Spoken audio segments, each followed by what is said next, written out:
Om Swastiastu. Assalamualaikum warahmatullahi wabarakatuh.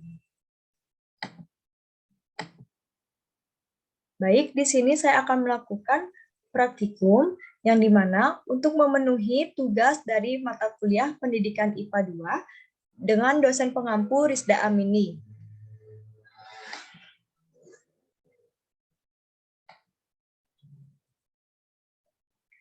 Sebelum itu, perkenalkan nama saya Nimade Ayu Prasista Dewi, NIM 2112953, nomor absen 23. Nah, di sini saya akan melakukan praktikum mengenai materi genetika. Baik, saya akan memulai praktikumnya. Nah, selamat pagi anak-anak semuanya. Pagi, Bu Guru. Ya, Pagi, bagaimana Bu. kabar anak-anak semuanya? Baik, Ibu. Baik, Bu. Baik. Sangat baik ya. Baik, Ibu. Harap anak-anak selalu dalam keadaan baik walaupun anak-anak belajar dari rumah saja. Tapi Bu Guru tetap mengingatkan anak-anak untuk tetap menjaga kesehatan di rumah dengan mematuhi protokol kesehatan yang dimana anak-anak mengikuti 5M. Anak-anak tahu 5M itu apa saja? Tahu. Ya, karena apa saja?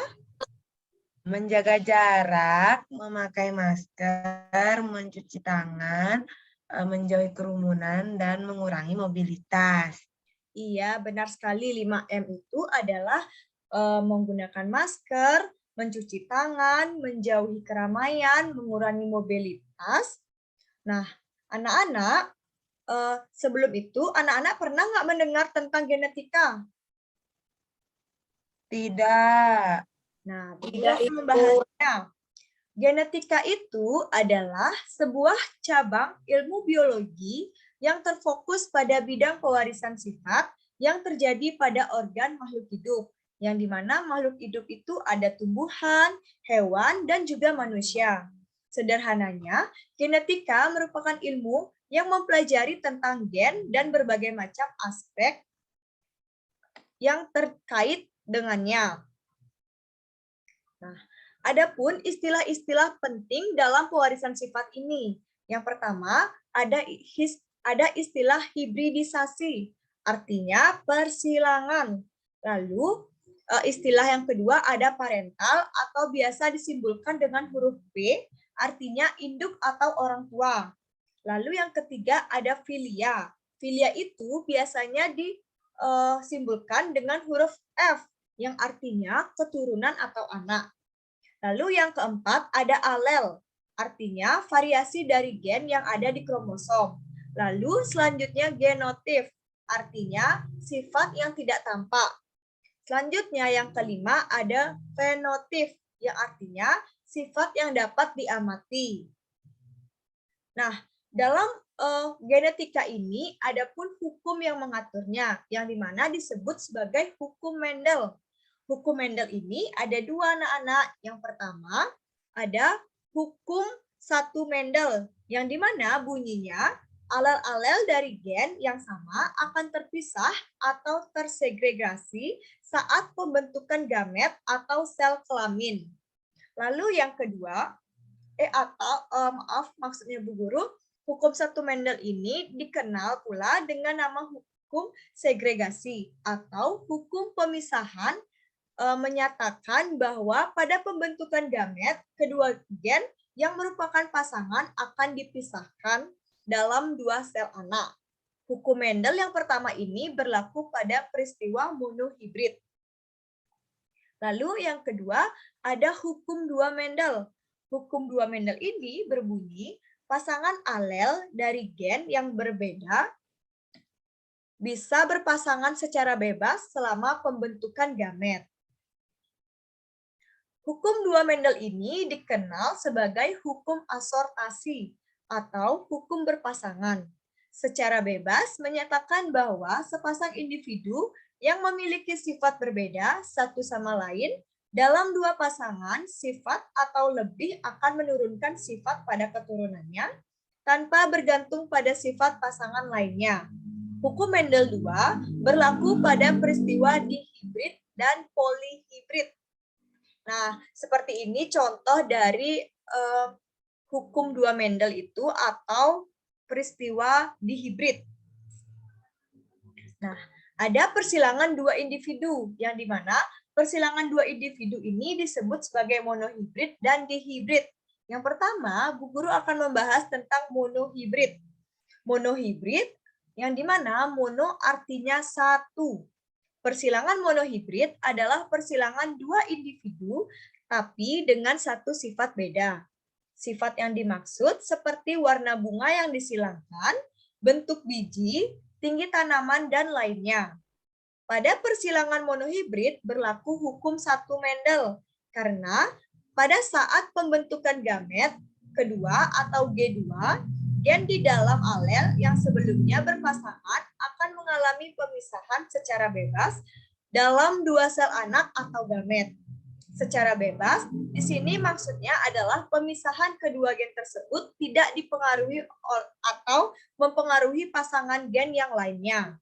Lalu yang kedua ada persilangan dihibrid, yang dimana persilangan dihibrid adalah persilangan dua sifat beda atau lebih. Misalnya warna buah dan bentuk buah, warna buah, bentuk buah, dan rasa buah, dan sebagainya. Pada persilangan dihibrid berlaku hukum dua Mendel, karena pada saat pembentukan F2, gen di dalam gamet yang tadinya mengalami pemisahan, kemudian akan bergabung secara bebas. Penggabungan secara bebas ini maksudnya adalah gen yang satu dapat secara bebas bergabung dengan gen yang lainnya, tanpa adanya syarat tertentu. Nah, anak-anak, mari kita melakukan percobaan tentang persilangan ini atau tentang genetika ini.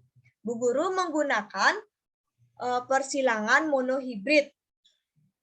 Nah, alat dan bahan yang perlu anak-anak siapkan yaitu yang pertama ada kancing genetika. Kancing genetika itu seperti ini anak-anak. Anak-anak juga bisa menggunakan kertas origami yang berwarna berbeda, misalnya berwarna merah dan berwarna putih. Lalu selanjutnya anak-anak juga memerlukan wadah yang seperti ini. Nah, untuk menempatkan kancing tersebut. Kemudian anak-anak juga memerlukan alat tulis untuk mencatat hasilnya. Nah, mari kita lakukan persilangan monohibrid ini anak-anak.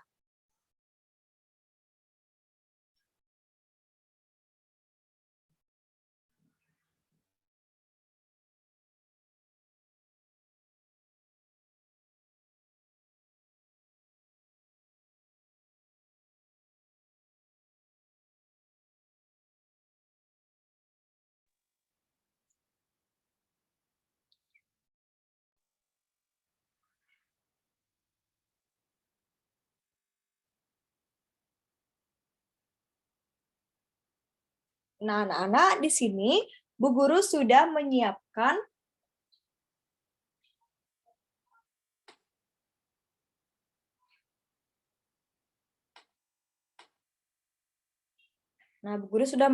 alat dan bahannya.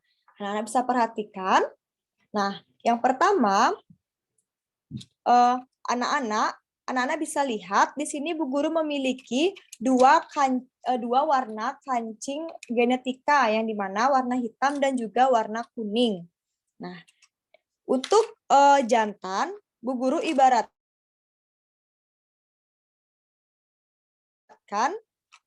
atau Bu Guru ibaratkan dengan bentuk kancing yang menonjol seperti ini. Ini adalah perumpamaan untuk jantan. Lalu untuk betinanya adalah kancing yang memiliki lekukan seperti ini. Nah, Bu Guru sudah pisahkan antara jantan dan juga betina. Nah, sekarang Bu Guru akan mengumpamakan apabila P besar itu adalah kuning.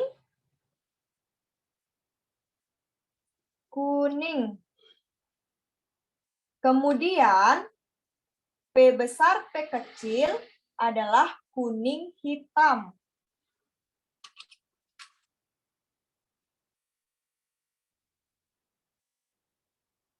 Dan P kecil adalah hitam-hitam.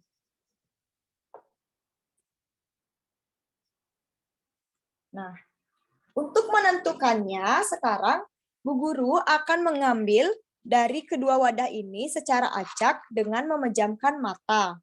Bu Guru akan ambil ya.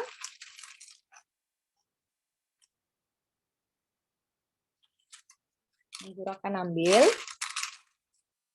Nah, di sini Bu Guru sudah mengambilnya dan Bu Guru mendapatkan warna jantan berwarna kuning dan betina berwarna hitam.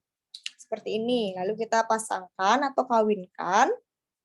Kuning hitam berarti diletakkan di sini, memiliki 1. Nah, kemudian lanjutkan lagi sampai habis. Kita lakukan berulang-ulang ya anak-anak. Seperti ini. Nah, yang kedua sama juga Bu Guru mendapatkan kuning hitam seperti ini. Lalu selanjutnya, nah Bu Guru menemukan warna kuning-kuning. Kita pasangkan. Nah, kita letakkan di sini karena kuning-kuning. Selanjutnya kita ambil lagi. Ya, berwarna hitam-hitam. Kita letakkan di sini. Kita ambil kuning hitam. Kita letakkan di sini lagi. Nah, ini kuning hitam lagi di sini.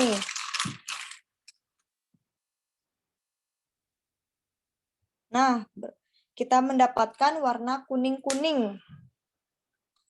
Kita terus ambil ya anak-anak sampai habis.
Nah, sudah habis ya anak-anak. Sekarang kita bisa hitung berapa jumlah keseluruhannya.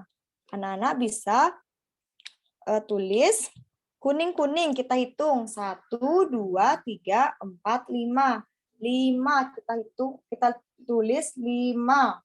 Kemudian kuning hitam, kita hitung 1, 2, 3, 4, 5, 6, 7, 8, 9, 10. Kita tulis 10. Selanjutnya, hitam-hitam, kita hitung 1, 2, 3, 4, 5. Ya, 5, kita tulis 5. Lalu kita buat tabelnya. Bu Guru buat di sini anak-anak ya.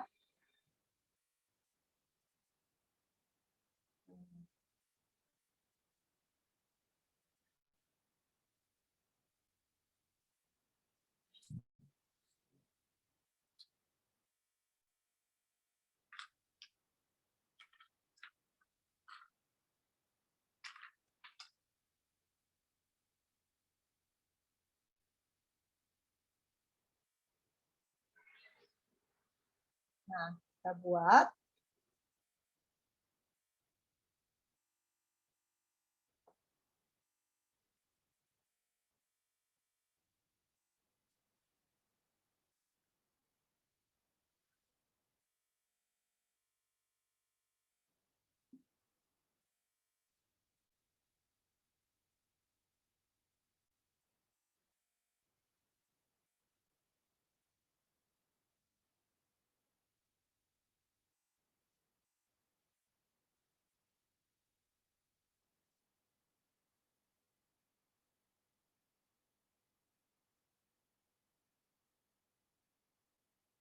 Nah, genotif. Genotif itu ada P besar, P besar, P besar, P kecil, dan P kecil, P kecil.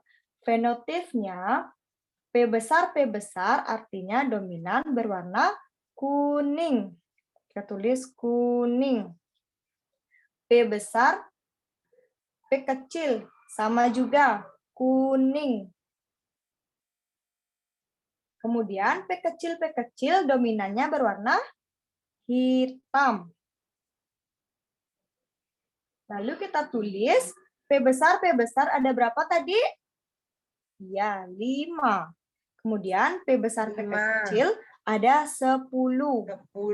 Dan P kecil ada 5. Jadi, kita dapat tulis perbandingannya. P besar berbanding P besar, P kecil berbanding P kecil, P kecil. Nah, jadi rasionya yaitu 5 berbanding 10 berbanding 5. Atau 1 berbanding 2 berbanding 1. Ini adalah perbandingan dari kancing berwarna kuning disilangkan dengan kancing berwarna hitam. Sehingga kita mendapatkan rasio fenotipnya adalah 1 berbanding 2 berbanding 1. Seperti itu ya anak-anak, dapat dimengerti? Bisa, Bu Guru.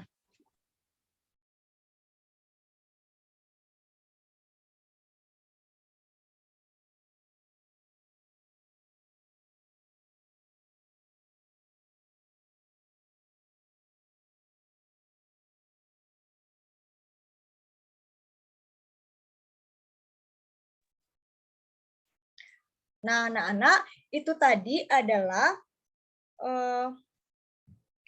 percobaan mengenai persilangan monohibrid. Jadi kesimpulannya adalah didapatlah kesimpulan bahwa monohibrid yaitu persilangan antara dua individu heterozigot memperhatikan satu sifat saja, yaitu sifat dominan. Dalam percobaan ini yang lebih dominan yaitu berwarna kuning yang diumpamakan sebagai jantan yang memiliki sifat tanaman berbiji bulat.